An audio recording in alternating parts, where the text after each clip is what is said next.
안녕하세요 여러분, 세상 돌아보기입니다. 오늘은 23년 11월 17일이고 금요일이네요.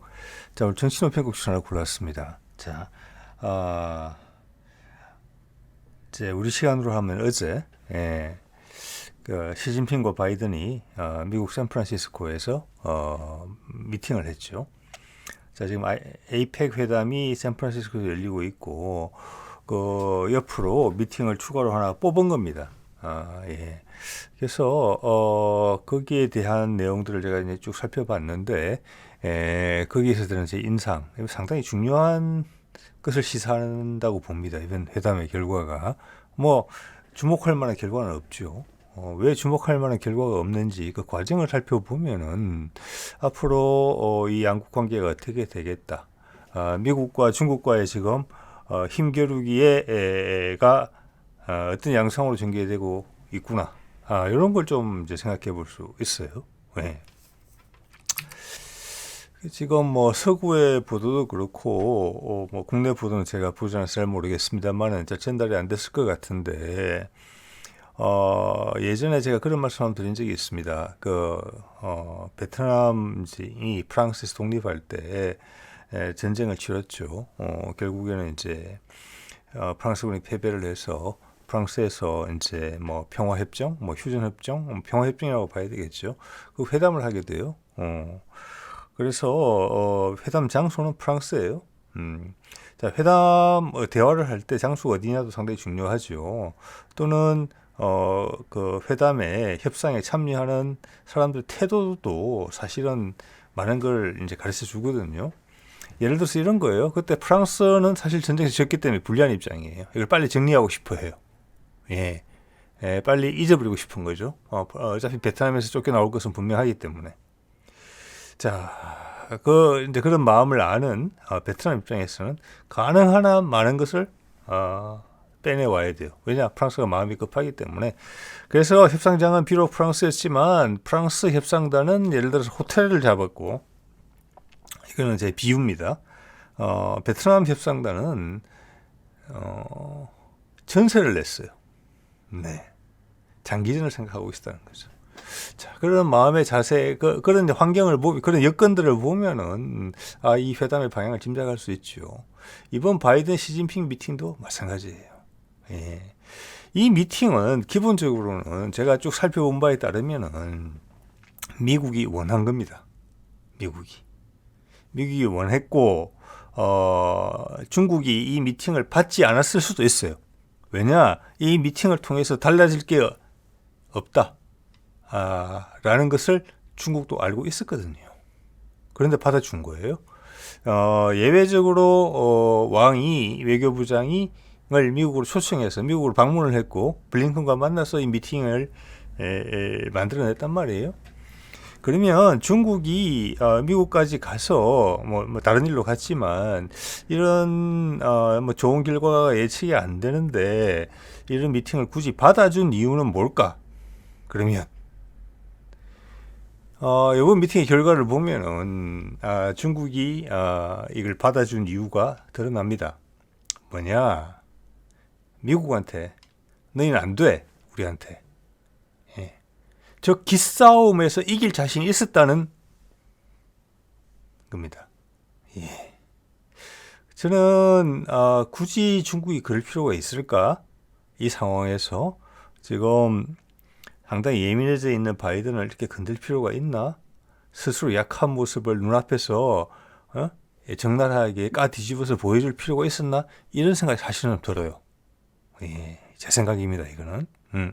여러분도 뭐 대부분은 팩트, 사실 기반으로 말씀을 드리는 거니까 제 생각은 하나의 어떤 시나리오로 삼으시고 각자 나름의 생각을 해보셔야 되겠지요. 자, 그러면 미국이 왜 이렇게 애타게 시진핑을 만나고자 했을까? 이거는 파이낸셜 타임스의 기사가 내용이 잘 나옵니다. 여기 보면은 바이든 만나기 하루 전에 그 전날일 것 같아요. 시진핑 숙소인 것 같습니다. 미국의 산업계의 주요 인사들이 모여서 시진핑을 환영합니다. 여기 보면 스탠딩 오베이션이라고 나오죠. 이거는 전부 다 일어서서 박수 치는 거, 이걸 말하는 거거든요. 네. 여기에 누가 왔느냐? 테슬라의 일론 머스크, 애플의 팀 쿡, 그리고 브릿지워터 펀드 매니저죠. 전 세계 가장 큰 펀드를 운영하는 거기에 사장, 대표인 레이 달리오, 제가 다른 적도 있습니다. 그런 사람들이 참석을 해서 환영을 했어요. 격하게. 자, 여기서 이제 우리가 하나가 알게 되는 것은 미국 내에서 비즈니스 계열은 지금 이제 본격적으로 트럼프 시절 들어오면서 중국과의 관계가 악화되기 시작했고, 그것은 트럼프가 뭐 개인의 성향 때문에 그렇다기보다는 미국이 위기감을 느끼고 그 충격파를 받기 때문에 그렇게 된 거예요. 누가 그 자리에서 대통령을 하고 있더라도 비슷한 방식으로 됐을 거예요. 물론 사람이 개성이 다 드러나긴 하겠지만 그 과정이 바이든에 들어와서는 더 험악해진 거죠. 네. 거기서 일단 비즈니스 관련자들이 큰 시장을 잃게 돼요. 여러 가지 제재 조치를 통해서. 좀 무역 전쟁 중이잖아요. 양나라 간에. 금년에 보니까 중국도 대미 수출이 한 25% 줄은 것 같아요. 그것도 큰 타격이에요. 중국도 가장 큰 시장일 테니까 중국 수출에 있어서 거꾸로 미국의 하이텍 기업들은 중국 시장을 크게 잃은 거예요. 네. 매출이 10%, 20% 준다는 것은 웬만한 기업에서는 엄청난 손실입니다. 그죠? 예. 그래서 이 그룹은 이걸 강력히 원했다. 이들 그룹이 이번 시진핑과 바이든의 미팅을 주선해야 된다라고 요구한 세력이었다라는 것을 알 수 있어요. 비즈니스 계열이. 지금 우리도 미국이 주도하는 공급망 다변화 때문에 크게 소문은 안 나지만 언론 보도를 타지 않지만 중국과의 무역에서 제한받는 부분이 분명히 있을 거예요. 거기에 관련된 기업들은 손해가 나겠죠. 예. 그런 것의 확장판이라고 보시면 돼요. 예. 자, 그리고 이게 이제 샌프란시스코 인근의 유명한 뭐 고풍스러운 뭐랄까 저택에서 이 미팅을 잡아서 했는데 이 모습이거든요. 요거에서 상당히 중요한 부분이 아까 제가 베트남 프랑스 협상 이야기도 들었습니다만은 이 장소하고 시간 누가 결정했느냐? 중국이 결정한 것 같습니다. 거꾸로 이야기하면은 미국 쪽에 기분 좋게 이야기를 해주자면 미국이 중국의 의견을 존중해 준 것 같습니다. 그래서 샌프란시스코 아마 공항이나 숙소에서 여기까지 오는데 시간이 좀 걸렸을 거예요. 차를 타고 차량 행렬이 긴 게 이어졌어요. 거기서 중국 측의 요구를 또 미국이 수용해 준 것 같습니다. 뭐냐? 쉽게 말해서 통제를 해준 거죠. 길을. 예. 혹시 있을지 모르는 시위대 이런 걸 차단시킨 거예요. 그래서 깔끔하게 이동할 수 있게 해달라. 그리고 장소는 이기로 해달라. 그리고 시간은 이기로 해달라. 예. 자, 여기서는 이 미팅을 주선하는 데 있어서 미국에 대한 간절함 많이 준비했다. 이게 느껴지거든요. 그런데 바이든이 이 미팅을 하고 나서 어떻게 보면은 호스트잖아요. 손님을 맞았는데 자기가 원해서 미국 정부가 원해서 그게 결국에는 기자회견에서 미팅 끝나고 나서 독재자라고 욕을 했단 말이에요. 이게 도대체 무슨 사건이냐 이게. 예. 자, 여기에 대한 여러 가지 시나리오가 있겠지만 뭐 그중에 하나를 짚어보려고 하는 겁니다. 예. 자, 이게 이제 모두 발언을 하는 거예요. 시진핑이. 이게 한 3분 정도 되는 게 지금 뭐 몇몇 언론에 실렸어요. 번역하고 함께. 그래서 그걸 제가 유심히 들었습니다. 그래서 그 핵심 내용을 여러분한테 전해드리고자 합니다. 이 모두 발언이 이 시진핑이 중국이 이 미국의 이 청을 받아들인 이유였던 것 같아요. 기싸움. 상대방의 길을 죽이려고 하는 거. 근데 그게 저는 반드시 바람직하냐 이 타이밍에 중국이 잘 유지해 왔던 그 인내심이 좀 한계에 다다랐나? 계속 참았으면 좋았을 것 같은데 좀 부드럽게 이야기하고 왔으면 좋았을 텐데 이런 생각이 좀 들더라고요. 즉 벼르고 왔다 시진핑이 이런 생각이 들어요. 이야기를 어떻게 꺼내냐 하면은 이제 두 나라가 잘 지내자 뭐 이런 이야기인데 기본적으로는 서두에 말을 어떻게 하느냐. 지금 전 세계가 트랜스포메이션을 하고 있다. 본질적으로 변화하고 있다. 지난 100년간 보기 어려웠던 그런 상황이다. 예, 이런 상황에서 두 나라가 경쟁을 하기보다는 서로 타협하고 협력을 하면서 같이 책임을 지자. 전 세계의 번영과 안보를 위해서, 안보의 안정을 위해서 이렇게 이야기를 해요. 그리고 이 지구는 이 두 나라가 둘 다 번영할 수 있는 것을 가능하게 할 정도로 충분히 크다. 이렇게 이야기를 해요. 이게 핵심이에요. 그런데 이 말은 뭐냐? 제일 첫 번째 모두가 그 물꼬를 한쪽으로 털었죠. 세상이 변하고 있다. 지난 100년간 이래로 지속되어 왔던 세계 구도의 틀이 바뀌고 있다. 이렇게 이야기를 한 거예요. 그건 뭐냐? 지난 100년간은 그러면 이때까지 100년간의 틀이 뭐냐? 미국 체제, 미국 주도의 미국 패권주의, 미국의 슈퍼파워. 영어로는 그리고 우리 말로 하면 패권주의죠. 패권 시대가 바뀌고 있다. 이 이야기를 하는 거예요. 그러면서 두 나라 간이 잘 살 수 있다. 협력 잘하면. 예? 미국도 잘 살고 중국도 잘 살 수 있다. 근데 뻔히 미국이라는 체제가 패권 체제에 기인해서 그들의 힘을 유지하는 바가 절대적인데. 예. 우리 둘이 협상해서 잘 지내자 사이좋게. 예, 세상이 바뀌고 있다. 이건 뭐냐? 미국 너희들의 시대는 갔다. 이제 중국의 시대가 왔으니까 너희가 좀 맞춰라. 힘으로 그러지 말고 어제 너희들 비즈니스맨들이 우리한테 와가지고 나한테 와가지고 중국 시장 좀 열어달라고 통사정을 했다. 내가 그거 보여줬잖아. 너희들은 안 돼. 이런 느낌을 강하게 줬다는 거예요. 이런 느낌을. 그래서 지난번에도 뭐 독재자라고 부른 바가 있어요. 미국의 주요 고위공직자들이 베이징을 방문하고 돌아섰는데 좋은 이야기 나누면서 미국 땅에서는 바이든이 독재자 이런 적이 있었죠. 이번에도 같은 경우인데 이번에는 좀 더 국면이 심각해요. 직접 면상에다 대고 그 말을 한 셈이에요. 얼굴을 바로 봤으니까. 그래서 제가 이거는 시진핑이 좀 심했다. 어차피 결과가 달라질 거가 전혀 없다는 걸 알면서 성질을 긁은 것밖에 안 돼요. 미국 본토에 가가지고 그 대통령을 불러다 놓고 모든 일정을 자기 위주로 해놓고 거기다가 상대방한테 면박을 줬다.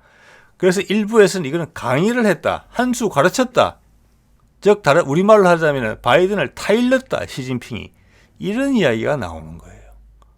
그래서 바이든이 다시 되받아쳐서 욕을 해준 거예요. 독재자라고. 그래서 이게 긴장 강화 국면이에요. 이거는 제가 봐서는 서로 희생해야 될 게 생겨요. 이렇게 해놓으면 중국은 자신 있다라는 거예요. 그래서 이야기를 한 거예요. 근데 저는 100% 자신 있을지 잘 모르겠습니다. 예. 자, 이거는 이후에 기자회견에서 그 기자가 질문을 해요. 뭐 어쩌고 하다가 당신은 아직도 예전에 금년 초에 시진핑을 독재자로 부른 적이 있는데 이 회담을 금방 마치고 나왔는데 지금 어떻게 부를래? 지금도 그렇게 생각하냐? 독재자라고 시진핑이 이렇게 물었더니 바이든이 그렇다 이렇게 이야기한 겁니다. 자, 그런데 요거를 이제 앞에 이제 미중 회담에 쭉 같이 참여했던 참모들이 제일 앞자리에 앉아 있는 상태에서 지금 기자회견을 했어요. 그러면서 이거에 지금 주도적인 역할을 한 것으로 보이는 블링컨 국무장관의 표정이 잡혔어요. 바이든 이 대답을 할 때. 예. 그게 한번 보시죠. 여기 스카이 뉴스는 아마 좀 호주에 있는 것 같아요. 스카이 뉴스가 영국에 있고 호주에 있고 이런 데고는 호주 지사에서 하는 방송인 것 같습니다. 이 영상 짤막하니까 한번 잠깐 보세요. 블링컨의 표정이 어떻게 돌변하는지. 예. 그리고 블링컨은 제가 회담 시진핑 언급을 할 때 3분여간 바이든의 우측으로 앉아 있었는데 마음이 조마조마하는 그런 표정이 그냥 드러날 정도였습니다. 예, 일단 한번 보시죠. 예. Mr. President, after today, would you still refer to President Xi as a dictator? This is a term that you used earlier this year. Well, look, he is. I mean, he's a dictator in the sense that he is a guy who runs a country that is. Well, look, he is. sense that he is a guy who runs a country that is 자, 보셨죠? 이 블링컨의 표정 변화가 이거 당혹한 거잖아요. 예. 뭐 조금 심하게 이해하면 이게 뭐야 이게 도대체 이런 이제 표정이 역력한 것인데, 자 여기에 제닛 옐런은 지금 자리에 사진에는 안 보이는데 그리면은 지금 제닛 옐런, 그러니까 예를 들어서 이렇게 생각할 수 있는 거예요. 한 시나리오지만 그 미국 비즈니스가 큰일 나겠다. 많은 시장이 잃었다. 시장을. 그리고 중국이 기술적으로 미국을 따라잡지 못하게 고급 기술 분야를 다 틀어막은 거잖아요. 그런데 몇 달 전에 중국이 뭐 최고 수준의 CPU를 개발했죠. 그리고 그걸 그냥 그들의 휴대폰에 탑재했죠. 그래서 양산으로 가고 잘 되는 것 같아요. 이제 다른 분야에 다 적용이 되겠죠. 틀어막았더니 오히려 더 발전을 한다. 그냥 눈앞에서 그냥 이제는 시장을 열어도 미국 걸 사가지 않을 가능성이 높아졌다. 이런 거예요. 자, 그러면 비즈니스계에 있는 CEO들은 바이든을 어떻게 생각하겠습니까? 아주 싫어하겠죠. 그냥 놔뒀으면은 계속 우리 비즈니스 틀 속에 중국 사람들이 엮여서 계속 돌아갔을 텐데, 우리도 그런 부분이 분명히 있을 겁니다. 반도체나 여러 분야에 있어서. 그걸 틀어막았더니 중국 사람들의 눈에 불을 켜고 밤샘을 하면서 그냥 기술적으로 극복을 해버린다. 이미 많은 부분에서 중국 기술이 우리를 추월하고 있다. 그 기회를 다 허용한 게 누구냐? 바이든이다. 이런 거예요. 즉 내부에 큰 알력이 있다. 백악관 내부에 의견이 다른 그룹들이 있다. 그 바이든이 그들이 각각의 행동을 하고 있다. 근데 바이든은 그런 비둘기파의 의견을 쫓지 않는다. 여기에 제닛 옐런도 크게 관여하고 있습니다. 재무부 장관이죠, 여자. 예전에 연방준비위원회 의장도 했던 사람이죠. 제닛 옐런이 블링컨 못지않게 초조하게 이번 미팅에 참여하고 있는 것으로 지금 보여져요. 왜냐? 중국이 계속 중국이 지금 2위, 3위 정도 되죠. 전 세계 미국 채권 보유 순위에서 재무부 채권. 미국이 빚을 내는 가장 데미지를 적게 받으면서 빚을 해외에서 낼 수 있는 그런 방안인 것이죠. 그런데 중국이 꾸준히 줄여서 지금 3위로 내려가 있죠. 원래 1위였는데. 자, 그렇게 되다 보니까 미 재무부 채권은 빚을 많이 내고 있으니까 지금 신용 등급이 떨어지고 있어요. 그래서 갈수록 발행하기가 공공해지고 있어요.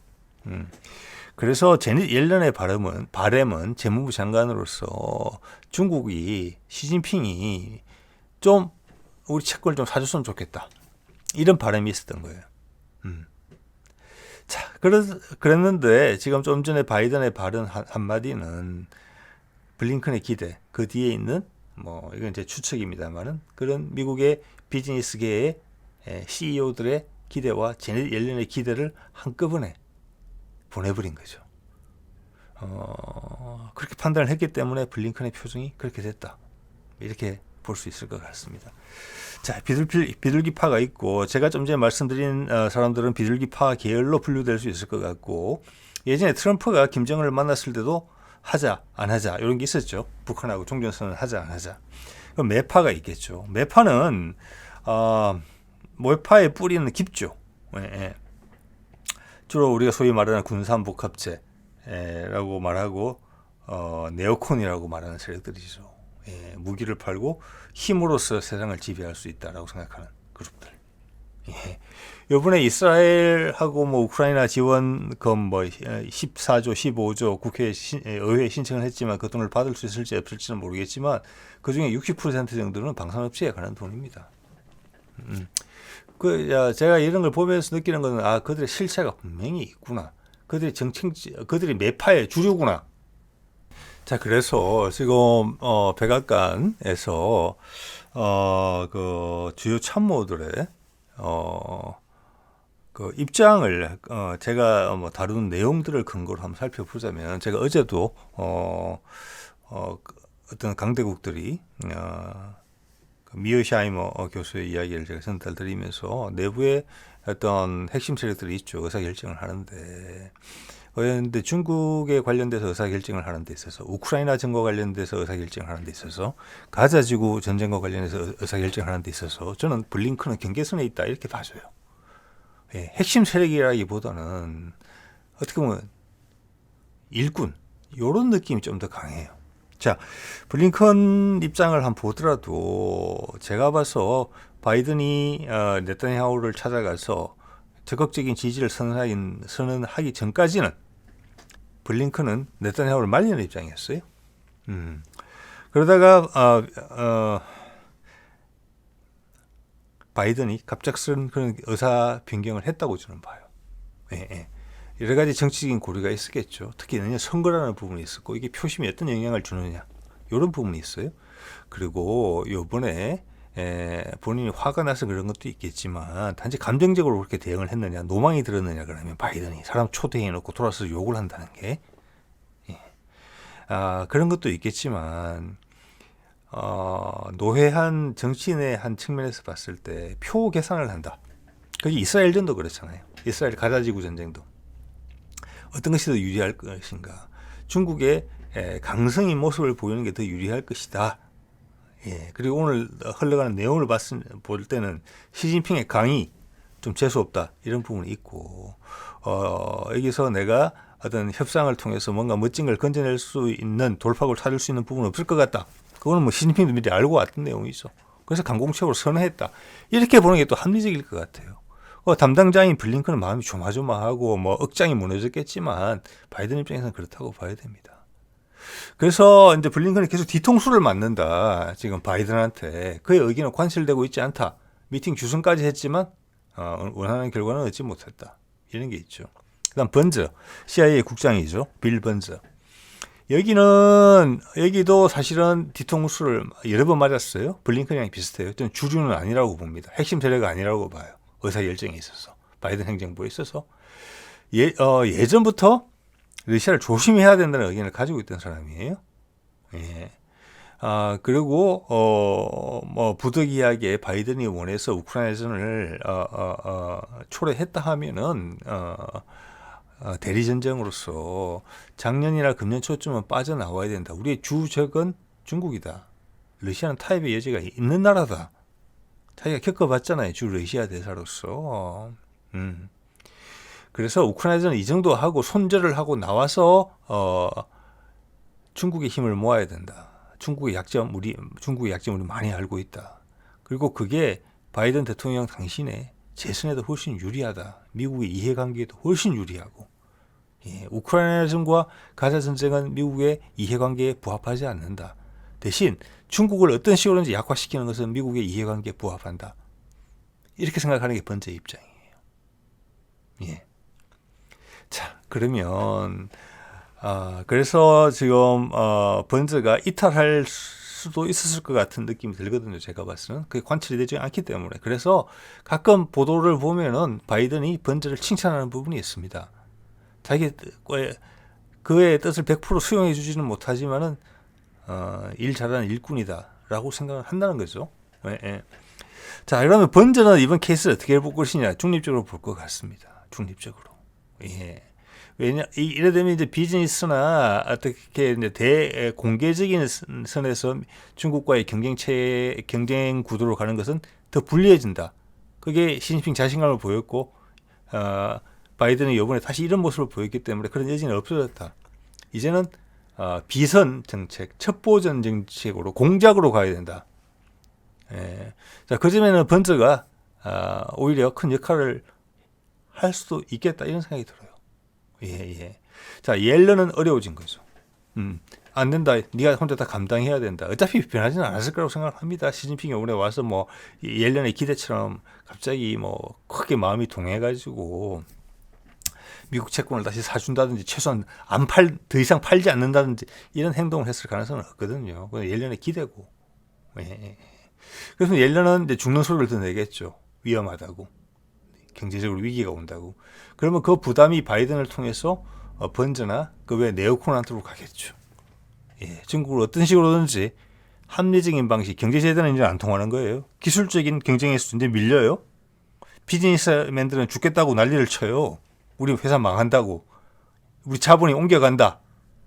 예? 옛날 우리 자본이 유럽에 있다가 미국으로 온 것처럼 이제는 딴 데로 갈 수도 있다. 이런 압박을 당연히 넣겠죠. 우리가 비즈니스 하기 좋은 데로 옮겨가겠다. 미국은 그게 가능한 나라지 않습니까? 옐런, 나 죽겠다. 나 충분히 경고 드립니다. 이대로는 안 됩니다. 자, 그러면 바이든이 지금 이런 결정을 했을 때 태도는 뭐냐? 번저와 네오콘이다. 비정상적인 방법으로, 공작적인 방법으로, 그게 뭐, 중국 내 소수민족을 건드린다든지, 정치 세력을, 어떻게 부추긴다든지, 내부에서, 핵심에서. 이런 것으로 갈 가능성이 좀 크다. 이런 생각이 좀 들어요. 네. 자, 그러면 그 와중에 제가 이번에 시진핑의 발언이 조금 과하다라고 생각하는 이유는 어떤 인상을 줬느냐 하면은 미국 아니면은 미국 다음에 우리다. 너희가 2등 해. 내가 잘 키워줄게. 이렇게 말한 거거든요, 사실은. 그러면 러시아가 상당히 언짢았을 것 같아요. 왜? 왜냐? 중국이 그렇게 미국한테 그렇게 자신감 있게 이야기할 수 있는 데는 미국 너희가 우리한테 손을 쓰더라도 우리는 다 대안이 있어. 우리 13억, 14억 인구 먹을 살릴 거 있어. 네? 그게 러시아예요. 밀 최고 생산국이죠. 너희가 해상 수송로를 다 봉쇄하더라도 우리 석유, 원유 푸틴한테서 들어올 수 있어. 우리 최근에 계약도 맺고 하기로 했어. 그렇거든요. 이런 부분이 있단 말이에요. 근데 그런 걸 전제로 하고 이야기하고 있는데 그건 유동적이에요. 물론 할 수 있어요. 네. 비중이 얼마나 커지느냐가 문제죠. 푸틴은 이 말을 듣고 조금 묘한 미소를 짓지 않았을까 이런 생각이 들어요. 예. 여기서 번저가 활동할 수 있는 부분이에요. 예. 러시아는 중국과 엄청나게 친해질 수 있는 사이는 아닙니다. 상황이 그렇게 몰려갔기 때문에 그 상황에서 유연하게 대처한다는 측면에서 가는 거예요. 그리고 그들은 미국이 세계관이 다 있죠. 각 나라가. 중국이 생각하는 세계관은 중국 중심 세계관인 것 같아요. 이번에 시진핑이 말을 한 거 보면 그게 시진핑의 이번에 실수예요. 그렇게 말해서는 안 됐었거든요. 자, 푸틴이 주장하는 거 그리고 브릭스 같은 데서 동조를 받는 부분은 다 극화예요. 다 극화. 겉으로는 그렇게 말하지만 중국도 속내는 이번에 말한 거거든요. 네. 자, 그것을 미국이 파고들 수가 있어요. 자, 그러면 또 상황이 바뀌면은 러시아는 미국과도 손을 잡을 수 있는 나라입니다. 예. 그래서 러시아는 한반도에 관심을 절대 거두지 않아요. 그들의 경제가 지금 좀 나아졌죠. 자, 북한에 공을 들이는 것은 어떤 중국의 대안이에요. 예. 자, 러시아 극동을 발전시킨다는 의미에 있어서는 자, 그것은 전 세계에 어떻게 보면 새로운 동력이 돼요. 경제. 그게 필요하잖아요, 지금. 중국의 1대1로 같은 거죠. 그게 중국 1대1로랑 결합할 수도 있고 또 상황이 다르면은 북한을 통해서 한반도로 연결될 수도 있어요. 미국 세력하고 손을 잡아줄 수도 있어요. 일본하고 이런 식으로 가서. 예. 그냥 그렇게 되면은 뭐 중국을 대척하지는 않겠지만 배후로 되는 거, 2선으로.